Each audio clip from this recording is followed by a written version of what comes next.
My players congratulating me on my perfectly balanced dungeon. Me, who panicked halfway through and skipped a few rooms and then misread his notes and added the unused enemies to the boss fight. Hey, what's up everybody, SkyDieRay here, welcome to another DnDRay video. How are you guys doing? Hope you're having a wonderful day today. Before jumping into today's video, I just want to say that I hope you're having a wonderful day. Also, quick reminder, if you're not yet subscribed to the channel, to consider doing so. It only takes a moment, you can undo it later if you change your mind. And yeah, with that being said, I hope you enjoyed the video. Maybe he was playing on a Rakokra.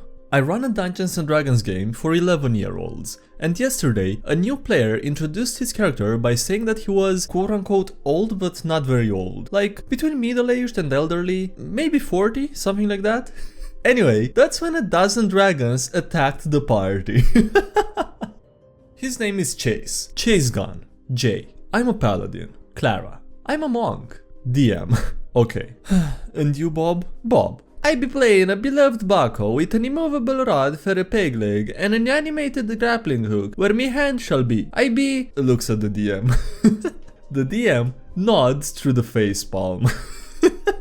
I be the artificer. Man, I would love to be able to trade the murder hobo in our party with the artificer. I mean, that would be pretty great to have.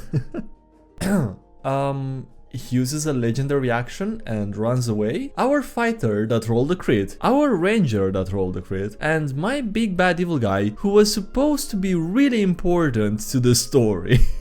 One of the takeaway lessons from one of the stories on this week's D&D Green Text, like on the last Sunday, was to never introduce a big bad evil guy that you're not ready to have killed.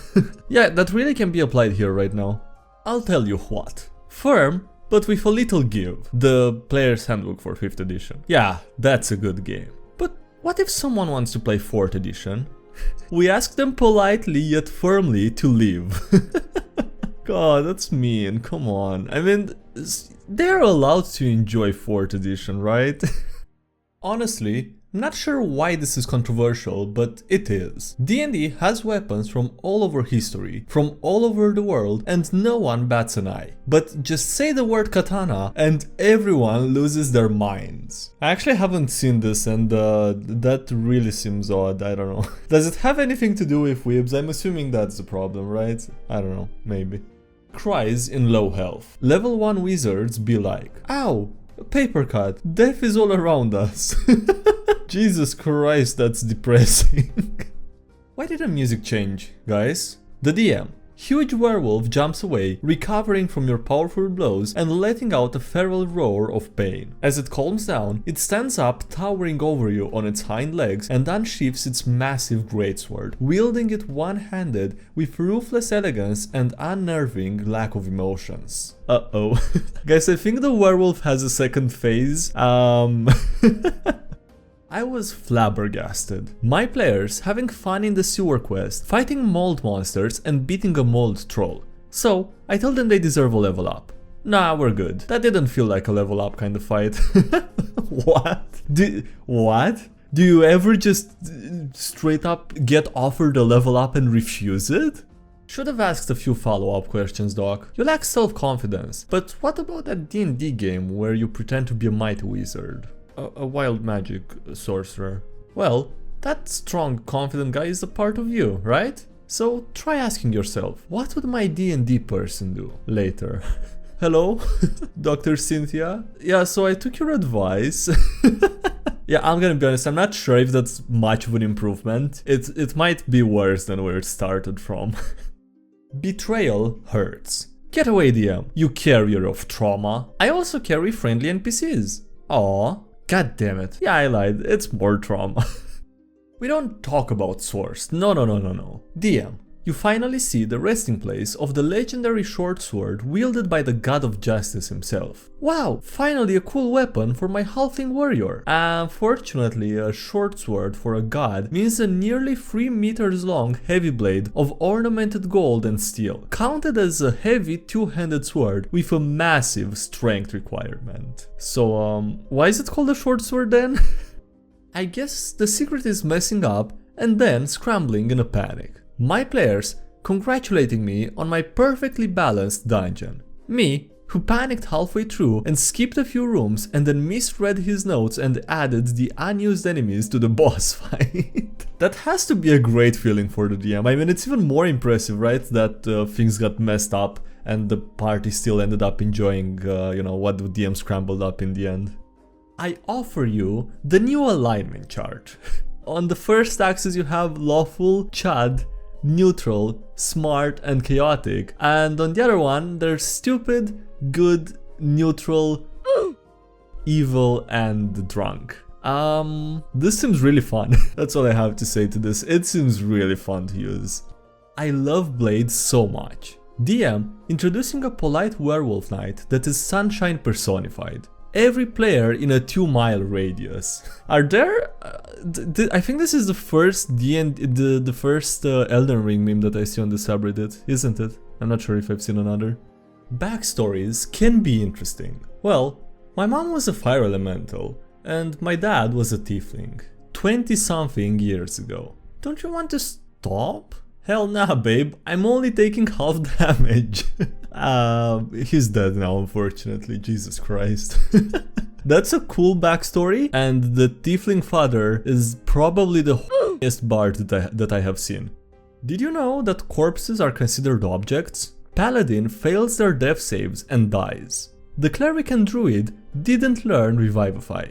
Level 17 wizard casts True Polymorph to turn the corpse into a young silver dragon. Hold up, what? That's amazing if that's allowed. I don't want to go to read the comments because it probably doesn't work with the basic rules of the game, but it's still pretty cool to consider. Disintegrate. For when a fireball just doesn't give enough d6s of damage. Wizards immediately after reaching level 11. Gone. Reduced to atoms. Lich insta-killed. I cast Wish. Okay, what do you wish for? I wish to cast Magic Missile as a 10th level spell. Cross-cultural pollination with trash taste. The group spending the whole session on a single puzzle, and the DM that googled puzzle for 5-year-olds before the session. God damn it, come on, puzzles are way too complicated. They are so much harder when you're not the DM than you would expect. Like, from your perspective as the DM, with all the details, it just seems really straightforward every time, right? But then the party just ends up spending hours trying to solve it. I don't know how it happens. Seriously though, why are blowguns so weak? 1d4 seems understandable, but 1? Me, looking at different weapons to try out in Dungeons and Dragons. Blowguns are really cool. 1 piercing damage. Why even consider them different weapons? It's only a slightly less convenient reskin. Trident. Does exactly what I do. Spear. But I weigh 1 pound less and I'm 4 gold cheaper. Nerd Trident versus Chad Spear moment right here. Thoughts? Me, after finding out that if you have a level 18 Rune Knight and use Giant Smite to make yourself larger and then have someone use Enlarge on you, you become the same size as a Tarask. Does that give you any advantages though, or are you just bigger? Wizards, immediately after reaching level 5. The power of the sun is in the palm of my hand. The answer to everything in the universe is Fireball. Every time, all the time. Wanna make a wacky adventure? Go ahead as long as your friends agree with it. This is how most arguments in r/DnDMemes should end. I'm not your friend and you have no say over what I do with my D&D campaign. Once again, the rogue is supposed to save the day. Party. No shifty rogue. No stealing. No pickpocketing. And no scamming. Also the party. Please break us out of prison, Mr. Shifty Rogue. Yeah, I have a feeling that they're not breaking out of that prison. At least not with the help of the rogue. We might have a problem here. DM. As you all fail the saving throw, the Dragon's Breath attack deals 8d6 damage to all of you. Oh, that's not so bad. Let's see what you roll. Oh, I already rolled. Wait, what? Yeah, well, good luck to anyone in the party surviving 86 damage, Jesus Christ. Oh yeah, since glass is technically forged granular pebbles, it's not a stretch to assume that the Kool-Aid Man is a stone golem. How would you stat him? Even if you make this stretch and call him a stone golem, he's still made of glass, right? I mean, he would still be, I don't know, not that resistant, I think. They say bards should be the ones handling the social activities. My party, however, learned a different lesson today. 2 copper, 5 gold. 1 gold. Another player joins the negotiations. 20 silver. Okay, 20 silver. Previous player, slightly drunk both in game and IRL. 1 gold or we are leaving. The DM, or maybe both the DM and NPC, absolutely tired of the party's BS. Okay, 1 gold. Yeah, no, that's certainly how you negotiate. Almost made that more than 200 times more expensive. And then settled for just 50 times more expensive, because why take the copper offer for 2 copper? That was way too cheap anyways. The ultimate goal of D&D players. D&D players and dragons just chilling. I hope it doesn't really look like from the picture, but I may be mistaken. I hope it's a silver dragon.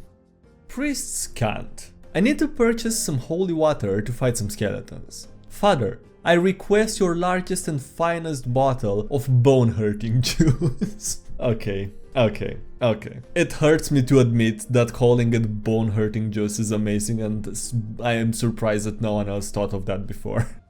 Why are they so obsessed with snitties? Female Yuan-Tai in the monster manual, and the female Yuan-Tai in the players' heads.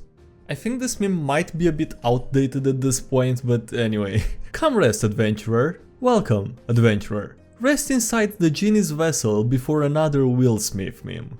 Your war cleric used divine intervention in a boss fight? The townfolk will now call him the Herald of War. DM tips with Mr. Saberhagen. Give your players cool nicknames in-game every time they do something cool. That's a simple reward that costs nothing and makes the world feel more alive. It pretty much took the whole episode almost, but finally got a decent tip from a meme from this one.